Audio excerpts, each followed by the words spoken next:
Okay, guys, only for the plot line. Okay, so today we are doing Scooby-Doo. And let me just say, because this is the first time this has happened, I'm doing a movie I don't actually like. I mean, it was great for its time when I was a kid, but it's just a movie that isn't so good anymore. But I do want to say Matthew Lillard's performance in this movie is so on point. He's a great actor, and he is what makes this movie go. So today, as I said, Scooby-Doo, and I'm going to try to not to pause a lot or try to go off track too much. I do not do this pre-planned. Well, doing this right now is not pre-planned, so I just kind of do it like on the spot. And I do want to thank you guys personally. Thank you guys so much for watching our videos. I say our because it's our for the channel, but it's really more or less mine. But I'm not saying I didn't want help for it. I just want to thank you guys for the support.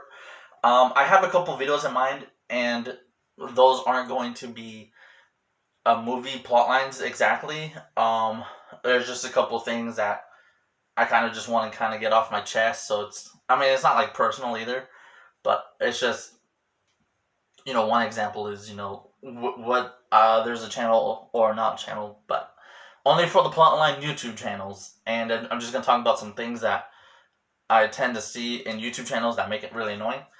And I'm going to just do something like that and stuff like that. So just be prepared. I'm going to do that pretty soon. But this channel is mainly supposed to be for movies. We do not have a Instagram or anything. We only have our Facebook page. So if you're aware of any social media, unless I tell you in a video, we do not have any social media besides Facebook. And I just kind of more or less do it just to let people know, because I have followers on Facebook that have yet to subscribe onto here or even watch the videos, I assume. But it's just to keep up to date with videos. And I like doing Facebook. Okay, so Scooby-Doo. And I'm sorry I do this every video. Every video I do it, but I it's just something, I just want to tell you guys things, and I maybe need to do it in different episodes. But anyway, so Scooby-Doo. I don't really feel like saying the whole plotline. Well, okay, let's see. Mystery Inc. As we all know, Mystery Inc. They solve a mystery, something happens, they disband. Later get tricked after what, maybe, was it 2 years? Get tricked into coming back in together for a whole new mystery on a spooky island. Then they go through work out their problems with each other, or find out the goodness of being a team. Save the planet, I guess, and get back together. Okay, this first scene, they all disband. Have you ever noticed, and this one actually was given to me by one of our watchers, Julio. He actually brought this one up to me when I was just watching this just for fun one day, because I was needing something for background noise, and it was free on Vudu. Have you ever noticed how they all go into different cars after they all disband? That's pretty convenient there, if you ask me. I mean, in the video, and I don't show the clip, the lady, the hot chick, whatever, not my cup of tea. The hot chick drives into the building, the toy store, I believe, the Luna Ghost. Drives the mystery machine into it. So how did Shaggy and Scooby get to where they were for a while? And apparently they were there for an hour and a half. Like, geez, that is a long time. And that's only given to us because she was captured. Who's to say how long before she got captured? So they were there for quite a while, just to solve this one thing. So, but anyway, that's pretty weird, They all have their own cars, pretty convenient to where they want to go. And later in the movie, which I don't show, they all drive in the Mystery Inc. van. It's just weird. Why do they all have their own cars? They're all together, but they want to disband, so their cars are there so they could all separate. I mean, that'd be pretty weird. Velma quits, then Daphne wants to quit, which she didn't want to quit, she just wants to now. And then Fred's like, whoa, what if I quit? Like, okay, Fred, no one's stopping you. Like, the two of your members already quit. Do you want to just be seen as it was first? You walked away first, but you did not quit first.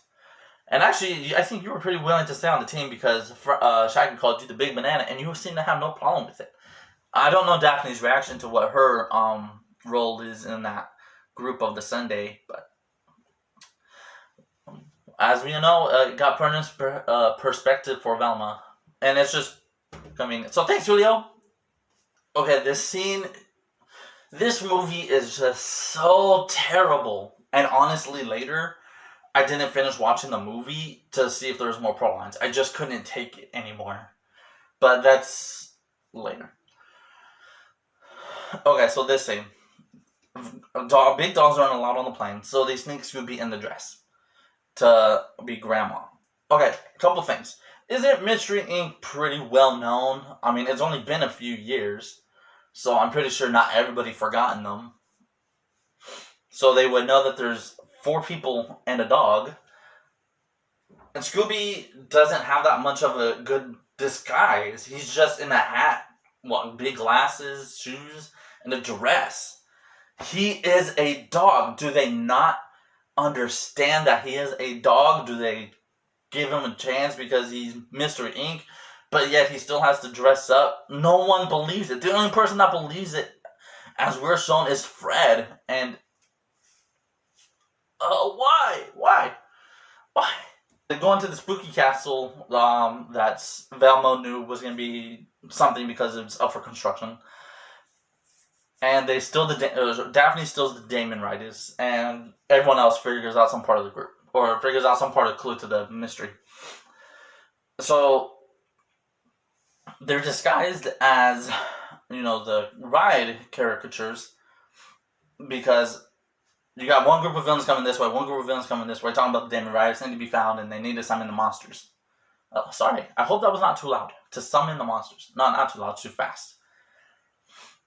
You could see in the armor of Shaggy that he's wearing when he's like, oh no, and then farts. You could see the shadows moving. So you have to believe somebody was going to be right there to hear it. And even then, it sounds pretty loud. So even the people that had walked by would be like, hey, what was that? Do they think it's just the armor resting? Sorry, my nose is kind of itchy.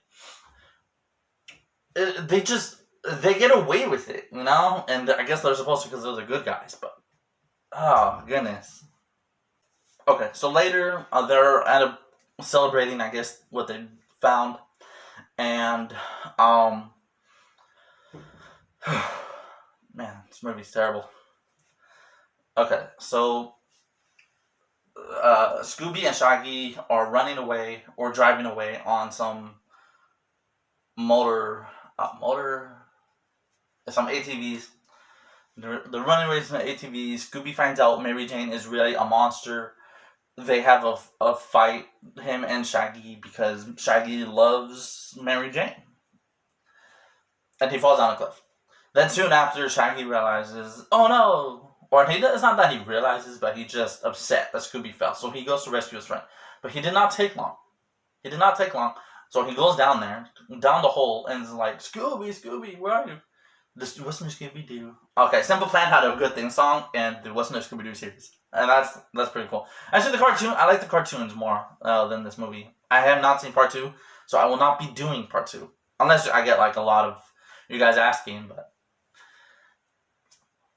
then I'll watch it. But hopefully you guys could tell me just what the plot lines are, so I don't have to watch it, but I'll just get the clips. Anyway. So he's down to the thing looking for Scooby. And you got to think, where did Scooby go during that time? Did he not be like, help? Scooby just falls down the thing. Okay, I just had to fight with Shaggy. Let me run away somewhere so Shaggy can't find me. He could do something another part of the plot line. And actually what Julio said was like, people were already there waiting for Scooby. And it's just, okay. Thanks for the suggestion, but okay. If you're right, you're right, but, if you're wrong. And then, why does Shaggy, when he finds the protoplasm heads, why doesn't he just release everybody? I mean, that might be... I'm not sure how convenient it would have been to maybe give up your spot like that, but he just... I don't know, maybe a couple... I don't know.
But I'm not Daphne. Red?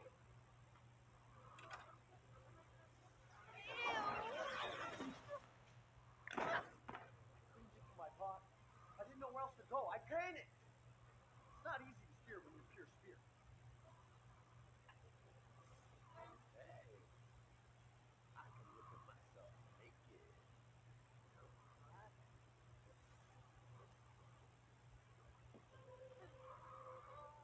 Okay, the scene with the protoplasm heads is weird. There's not much info given to me right away, so I could figure it out or maybe come up with a thing of my own. The only thing is, as Fred says, it's hard to steer. Yet nobody else really seemed to have a problem steering.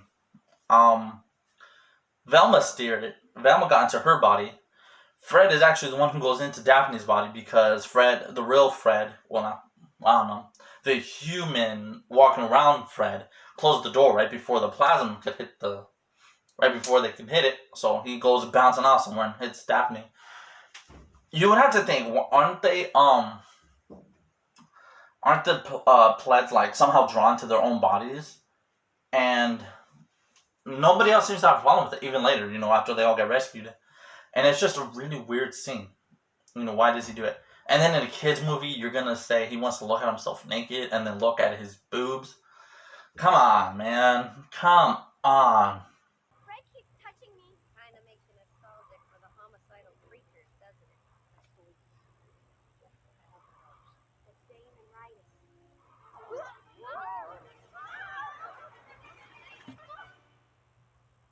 Hey, I'm me again.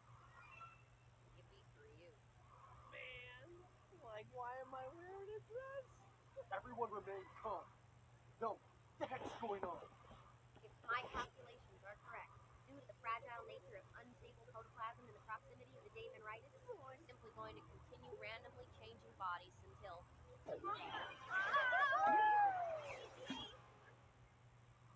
a protoplasm realigns with the appropriate body.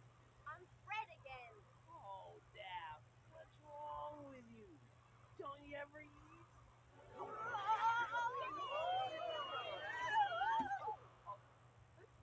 I'm me. I'm back. Like me too. Told you so. Let's go. Okay, this is the last scene I have. Like I said, I just did not want to go through with this movie anymore. I did try to take like a quick peek at future scenes, and I don't see anything, but I'm sure there was something. I had my notes somewhere and I lost them, but I can't remember if I had anything later. So this is the last thing we're doing, and I thank you for putting up this episode. Hopefully I could get them short. I don't like having them too long. Unless you guys like it long.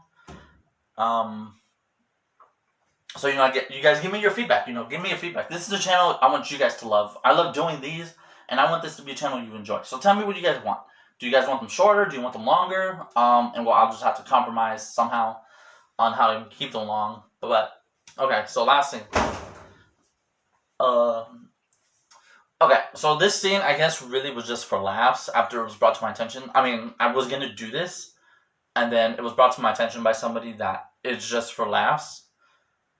Or did I? I can't remember now. Anyway, so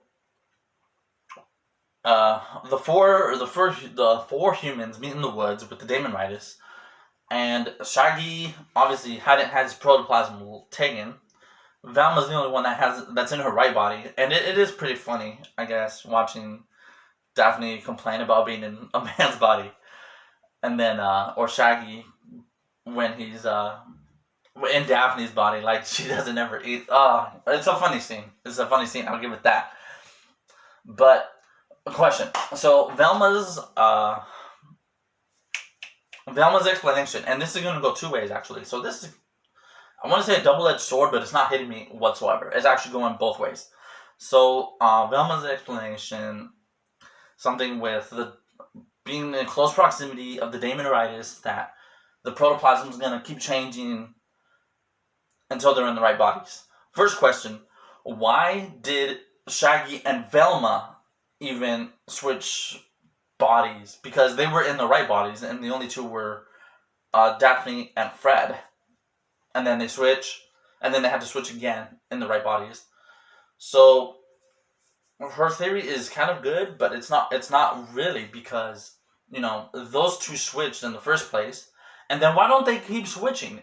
They still hold it going on to the castle or wherever they could find out.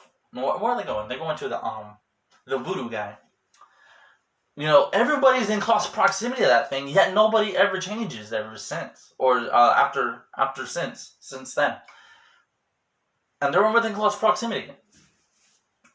So why did Velma and Shaggy even switch in the first place? To make a funny scene, yeah, but if you're gonna stay consistent with it, they're gonna be constantly changing. Maybe put it in a bag or something. I mean, it's not gonna help, but it'll help this movie. Something would help this movie. And a movie could do almost anything and stop a movie. So why did they change? That's my question. Okay, guys. Thanks for watching. I have some other cool ideas in mind for videos, and I do hope you enjoyed this video, despite this movie not being a good movie. Thanks, guys. Hey, guys. Okay, so I know I was gonna end it, and I'm actually doing my thing, but I did forget. I did want to mention something, and I don't know if you guys ever noticed this. And it's one of the common gags of Scooby-Doo. When they catch the bad guy, at least in the TV series, the villain's always like, "I would have gotten away with it too if it wasn't for you and meddling kids and your dumb dog," or they say something like that. And then Scooby's like, "Rog? Where?" Scooby, what do you think you are if not a dog? You stupid animal. I hate your gag. Ugh.